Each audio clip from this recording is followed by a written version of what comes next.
गलती नंबर 2 जो लोग मल्टी लेवल मार्केटिंग में करते हैं वो है छोटे समय का रवैया।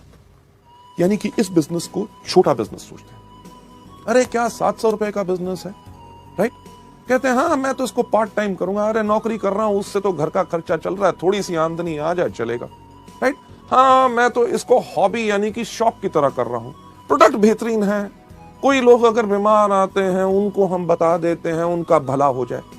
लेडीज जेंटलमैन, गलती यही होती है क्योंकि लोग इसमें डैबल यानी कि सिर्फ एक जुए की तरह कहते हैं कि चलो करके देख लेते हैं, अगर सफल हो गए तो ठीक है, कमिट नहीं करते यानी कि प्रतिबद्धता नहीं लेते। इस बिजनेस को करने का जो तरीका है वो अगली स्लाइड में आपको दिखाया जाएगा। इस बिजनेस को सही करने का तरीका क्या है कि व्यापारी की तरह सोच बनाइए। Think like a businessman. हम गलती क्या करते हैं, किसी व्यक्ति से जाके मिला, सर कमाल का बिजनेस है, क्या इसको करना चाहोगे? नहीं मेरे को नहीं करना, यानी कि दिल टूट गया। उसके बाद दोबारा उस व्यक्ति से इस बिजनेस के बारे में बात ही नहीं करते। अगर अपने सबसे अच्छे दोस्त के पास जाके कहा ये बेहतरीन प्रोडक्ट है, आपको फायदा करेंगे, आप इन प्रोडक्ट को लीजिए, अगर वो कहता है मेरे को नहीं लेने, तो हम अपने मन को इतना तोड़ लेते हैं, एक तरह की कसम खा लेते हैं कि आज के बाद इस व्यक्ति से तो इस बिजनेस के बारे में बात नहीं करेंगे। लेडीज जेंटलमैन, हमने बनानी है अपनी सोच एक बिजनेसमैन की तरह। एक एग्जांपल जो मैं बिजनेसमैन की सोच पे इस स्लाइड के ऊपर हमेशा देता हूं कि अगर आप किसी अपने शहर के सबसे अच्छे इलाके में जहां पे सबसे अच्छी दुकानें हैं वहां जाएं, वहां पे एक कपड़े के शोरूम पे जाएं, तो कपड़े का शोरूम की कितनी कीमत होगी आपके इलाके में? लगभग लाखों रुपया तो होगी। लाखों रुपए का अगर शोरूम है उसके अंदर लाखों रुपए का माल भी होगा। यानी कि जो व्यक्ति जो उसका मालिक है वो शायद हमसे ज्यादा पैसे वाला हो, पर जब हम उसकी दुकान पे जाते हैं जिसके पास हमसे ज्यादा पैसा है और जिंदगी में हमसे ज्यादा सफल है, क्या हमसे पूछता है एक चीज दुकान में घुसने से पहले कि भाई साहब पहले अपना बटुआ दिखाओ, जेब में पैसे हैं तब घुसना, नहीं तो बाहर जाओ?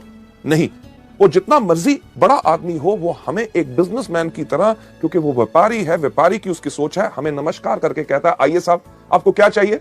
एक चीज अपना के देखिएगा जो मैं हमेशा आप लोगों को बताता हूं कि आप जाइए उसकी दुकान पे, अगर उसके पास कपड़े की दुकान है उसको जाके कहिए साहब मुझे एक कमीज चाहिए जो यहां से हो हरी, यहां से हो लाल, कॉलर हो उसका नीला, बाहें उसकी पीली, बटन जो है उसके अंदर लाइट चले टू टू टू टू टू टू। कैसी कमीज होगी? नहीं होगी। पर क्या वो बिजनेसमैन, वो व्यापारी आपको कहेगा कहीं पागल हो कहां से आए हो? आपको क्या कहेगा? साहब आइए हमारे पास बहुत कमीज है, अरे इनको साहब को कमीज दिखाओ, अरे फैंटास्टिक सर ये देखिए नया डिजाइन आया है आपके ऊपर बहुत अच्छा लगेगा।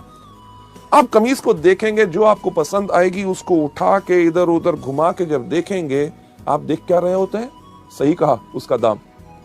जब देख के हमें लगता है कि ये दाम हमारी जेब पे कुछ भारी है, हम उसको रख के कहते हैं साहब और कुछ है क्या, राइट? व्यापारी की सोच बनाने के लिए मैं कह रहा हूं, वो समझ जाता है कि आपके लिए ये भारी है आपकी जेब के ऊपर, और आपको ये नहीं कहता जेब में तो पैसे होते नहीं, खरीदने आए थे कमीज। वो कहता साहब मैं आपको कमीज दिखाता हूं जो नया कपड़ा है, फर्स्ट क्लास डिजाइन है और उसका दाम भी कम है। ये है बिजनेसमैन की सोच। आपको कमीज पसंद नहीं आई, आपको कहेगा पैंट खरीदो। आपने पैंट नहीं खरीदनी चाहिए, आपको रुमाल, जुराब या कुछ ना कुछ देने की कोशिश करेगा। अगर आपने कुछ भी नहीं लिया तो ये नहीं कहता कि दफा हो जाओ मेरी दुकान से, खबरदार घुसे। वो आपको क्या कहता है? कहता साहब अगले हफ्ते हमारे पास नया स्टॉक आ रहा है, आप जरूर आइएगा। लेडीज जेंटलमैन, इसी तरह की सोच हमने अपने इस बिजनेस में बनानी है कि अगर किसी व्यक्ति ने आज हमें इस बिजनेस में ना कही है, इसका मतलब यह नहीं है कि जिंदगी भर वो हम ना हमारे प्रोडक्ट्स खरीदेगा ना हमारे बिजनेस के साथ जुड़ेगा। हमने इस बिजनेस के अंदर लोगों को दोबारा दोबारा अप्रोच करना है। हमें कुछ नहीं पता कि किस दिन कौन सी चीज किस व्यक्ति को पसंद आ जाए। इसके अंदर जो सोच आपने हमेशा रखनी है कि तुरंत कार्य करें और छोड़े नहीं। जो भी व्यक्ति आपको इस बिजनेस में आता है, आपको मिलता है, उसके साथ इन प्रोडक्ट्स और इस बिजनेस के बारे में बात जरूर करें।